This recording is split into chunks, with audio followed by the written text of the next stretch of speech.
Book my ഷോയിലൂടെയുള്ള ആദ്യ മണിക്കൂറിലെ ബുക്കിംഗിൽ ഏറ്റവും അധികം വിറ്റുപോയ ഇന്ത്യൻ സിനിമയായി എമ്പുരാൻ. വിറ്റുപോയത് 1,00,000-നടുത്ത് ടിക്കറ്റുകൾ.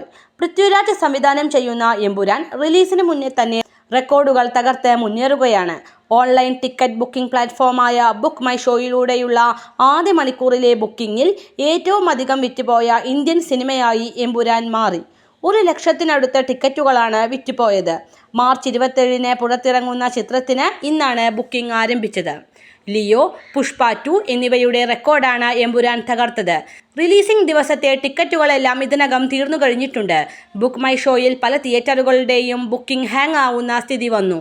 ബുക്ക് മൈ ഷോയിൽ ആദ്യ മണിക്കൂറിൽ 96,1400-ലേറെ ആളുകൾ ബുക്ക് ചെയ്തതായി അണിയറ പ്രവർത്തകർ സോഷ്യൽ മീഡിയ അക്കൗണ്ടുകളിലൂടെ ആരാധകരെ അറിയിച്ചു. ഇത് ബുക്ക് മൈ ഷോയിലെ മാത്രം ബുക്കിംഗ് ആണെന്ന് ഓർക്കണം. റിലീസിന് ശേഷം പല കളക്ഷൻ റെക്കോർഡുകളും തകരാനാണ് സാധ്യതയെന്ന് ഇത് വ്യക്തമാക്കുന്നു.